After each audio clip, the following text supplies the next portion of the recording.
Hello students, hope you are doing well. I will be your teacher for this lecture. और इस lecture में हम class 12th के unit 3 मतलब matrices का एक टॉपिक देखेंगे which is types of matrices. ठीक है, टाइप्स ऑफ मैट्राइसिस में हमारे पास आता है इक्वल मैट्राइसिस, या इस टॉपिक को हम इक्वालिटी ऑफ मैट्राइसिस से भी बोल सकते हैं. ठीक है, अब हमें ये पता है कि मैट्रिक्स सिर्फ क्या होता है, एक अरेंजमेंट. ठीक है, तो हम ये देखेंगे कि दो अरेंजमेंट्स आपस में इक्वल कैसे हो सकते हैं. उसके लिए दो हम मैट्रिक्स ले लेते हैं कि let A B a matrix of order m by n and b a matrix of order p by q are two matrices. ठीक है, तो हम इन्हें इक्वल सिर्फ और सिर्फ कब कह सकते हैं, then they are said to be equal if इनके इक्वल कहलाने के लिए दो कंडीशन हमारे पास फुलफिल होनी चाहिए. सबसे पहले ये कि they are of the same order, उनका ऑर्डर सेम होना चाहिए. ठीक है, अब ऑर्डर सेम होने का क्या मतलब है कि उनमें जो नंबर ऑफ रोज हैं वो इक्वल होने चाहिए. इसका मतलब ए मैट्रिक्स की नंबर ऑफ रोज मतलब m किसके इक्वल होना चाहिए, p के. एंड उनके जो नंबर ऑफ कॉलम्स हैं वो भी कंपल्सरीली इक्वल होना चाहिए. मतलब ए मैट्रिक्स के जो नंबर ऑफ कॉलम है n वो किसके इक्वल होना चाहिए, बी मैट्रिक्स के नंबर ऑफ कॉलम मतलब q के. तो हम क्या बोलेंगे, they are of the same order, that is m is equals to p and n is equals to q. ठीक है, तो ये तो पहली कंडीशन हुई. नेक्स्ट कंडीशन क्या कहती है, each element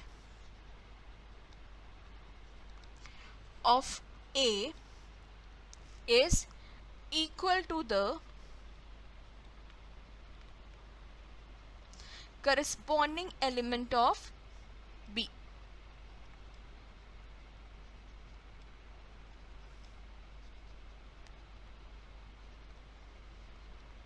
That is Aij is equals to Bij for all I and j.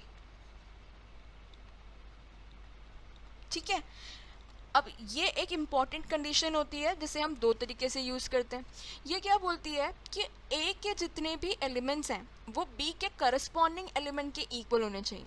Corresponding word का यहाँ पे क्या मतलब होता है, जो कि सेम पोजीशन पे एलिमेंट्स होते हैं. ठीक है, और इस कंडीशन को हम वाइस वर्सा भी यूज़ करते हैं कि अगर दो मैट्राइसेस इक्वल होती हैं तो हमेशा उनके करस्पॉन्डिंग एलिमेंट्स कैसे होंगे, इक्वल. ठीक है, फॉर एग्जाम्पल अगर हमारे पास दो मैट्राइसेस हैं ए और बी, ए का ऑर्डर है 2/2 और बी का ऑर्डर है 2/2, तो सबसे पहले तो हम क्या चेक करेंगे कि इनके ऑर्डर सेम है या नहीं. अगर इनके ऑर्डर सेम है फिर बात करेंगे एलिमेंट्स की. ठीक है, जैसे ए के फर्स्ट रो का फर्स्ट एलिमेंट क्या है 1, बी का भी सेम है. ए के फर्स्ट रो का सेकेंड एलिमेंट है 2, बी का भी सेम है. ए के फर्स्ट रो का सेकेंड रो का फर्स्ट एलिमेंट है 1, बी का भी सेम है. और ए के सेकेंड रो का सेकेंड एलिमेंट है 1 और बी का भी वही है. तो क्योंकि इनके ऑर्डर भी आपस में सेम थे 2/2 और इनके सारे करस्पॉन्डिंग एलिमेंट्स की वैल्यूज़ भी आपस में सेम है, तो हम क्या बोल सकते हैं यहाँ पे कि ए और बी ये कैसी मैट्राइसेस हैं, इक्वल मैट्रिक्स. ठीक है, तो इक्वालिटी का क्या मतलब होता है कि ऑर्डर सेम और करस्पॉन्डिंग प्लेसेस पे जो एलिमेंट्स हैं वो सेम.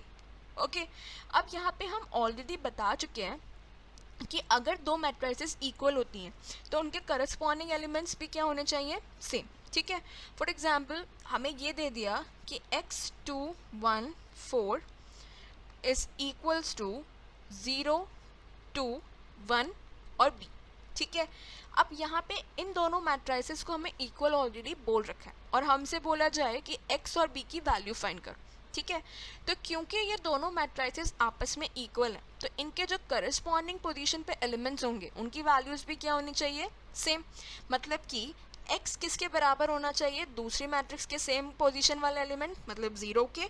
तो हम यहाँ क्या लिख लेंगे, x इज इक्वल्स टू 0. और b किसके बराबर होना चाहिए, दूसरी मैट्रिक्स के सेम पोजीशन वाले एलिमेंट के, मतलब 4 के, तो हम क्या बोल लेंगे, b इज इक्वल्स टू 4। ठीक है, तो ये दो इंपॉर्टेंट कंडीशंस होती हैं for equality of to matrices. I hope you understood the explanation. Thank you.